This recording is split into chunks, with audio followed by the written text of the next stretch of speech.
New Android box in for testing today. I have the Xiaomi Mi Android TV box. This is the international edition, which was sent via Gearbest for a review. So I'll go through everything and we'll have a look at the box in more detail. On the back you will see the specifications. This is based around the S905X chipset. So we have 4K playback, dual band Wi-Fi, Bluetooth with 2 GB of RAM and 8 GB of ROM. The box itself is actually a bit heavier than I expected. We'll have a look at that again in a sec. You also get a HDMI cable, which is around about 1 meter in length, and the power adapter.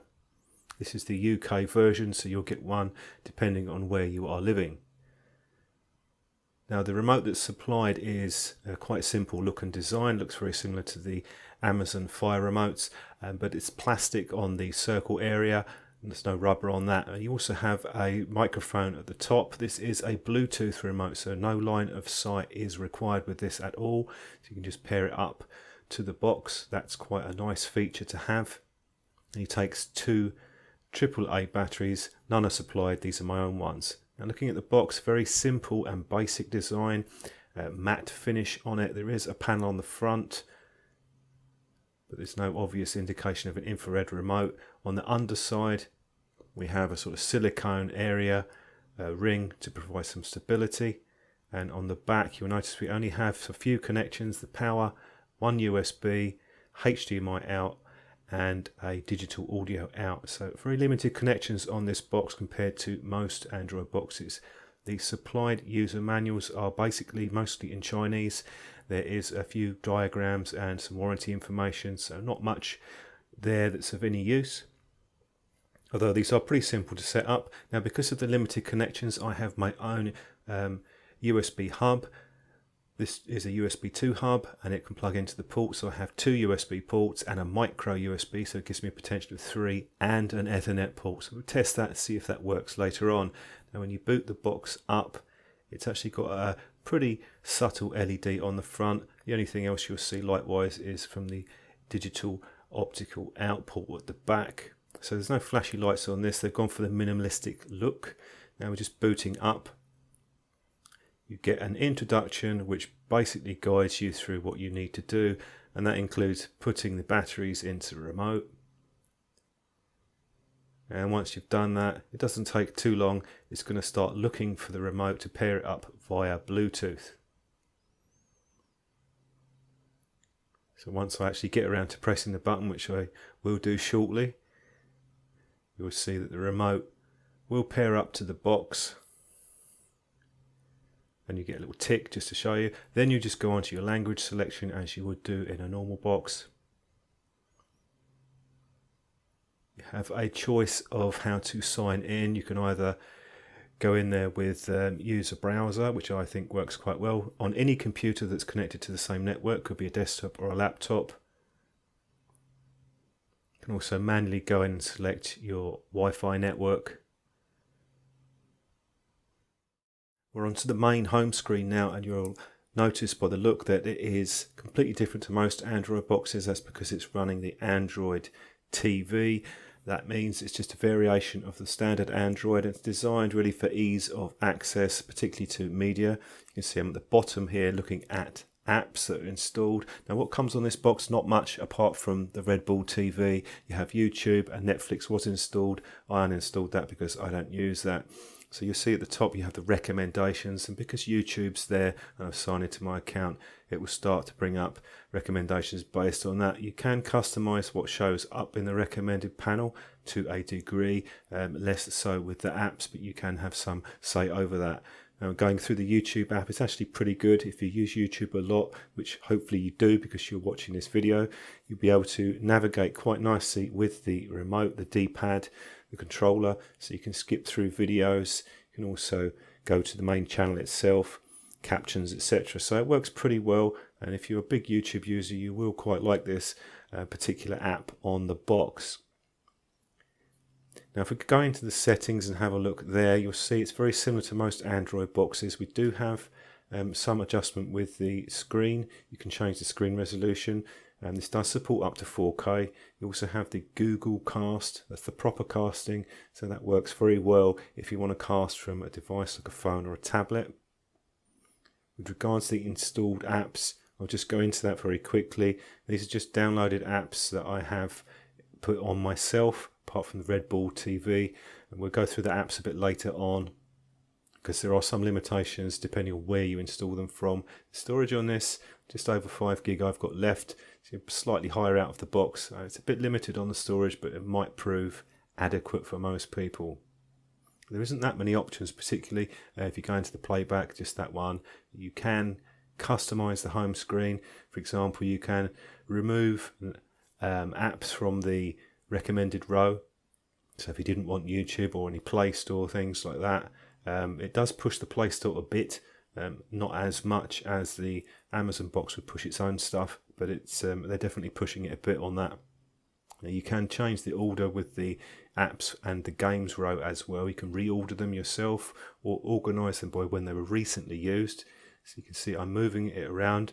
You see at the bottom there is a trash can. So you can actually remove them off of there, but you can't with the Google ones for some reason. For example, the music and the movies, you can't actually take them off. Going back into the settings, you can add extra devices via Bluetooth. They do a game controller for this. And onto the speech settings, you can change that to whatever region you are in, and it also has variations on dialects. There's different accents for English as well. You can also block offensive words. Not a whole lot on the settings, enough to get going and to adjust things. Now if I went into the About section, there was an update for this, and it was quite a big one. There were 2 updates actually, so I installed and updated that. Didn't take too long. The first one was just over 550 megabytes. The second one was much smaller. I think there was a bug fix for 4K playback, but I didn't have any issues with 4K. Now what I'm doing now on the home screen, just using the microphone on the remote, just saying a name, Robert E. Lee, and it brings up the search based on that. So you get the search results that are very much geared depending on the apps that you have installed. As YouTube is installed by default, it will bring up search results for that, and it will also give you additional searches which could be on similar subjects. Obviously in this case, the Civil War in America.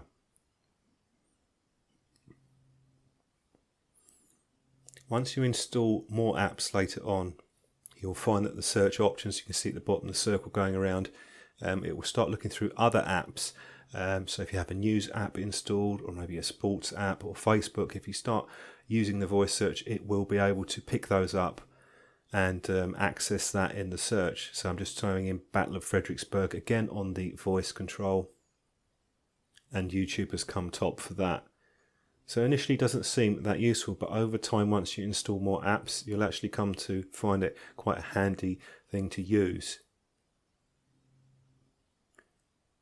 Now what I'm doing with this is I've just plugged in a USB drive, pen drive, to expand the storage, and you can actually format that and use it as internal storage because we're on Android 6. This is via the USB hub which I've just plugged in. So I'll let you format that, so you can expand it fairly easily. And I'm also testing that Ethernet port on the USB hub, and it worked perfectly fine. So there's an option there to get around that limitation of not many USB ports or a lack of Ethernet port. Just going into the search function again to show you. You can see History of England, it's brought up films. That's because the films are installed, the Google Films, and again YouTube comes up. It's a feature which you'll find more useful over time. But you can also do things like on the Google Assistant, I've asked for the weather in Boston, and it's given me a result there. When you go into the Play Store, you'll notice it looks a little bit different compared to the normal Play Store. There is a reduced selection. Being frank, it's nowhere near as much as the normal Play Store. These are apps which are generally optimized for the Android TV.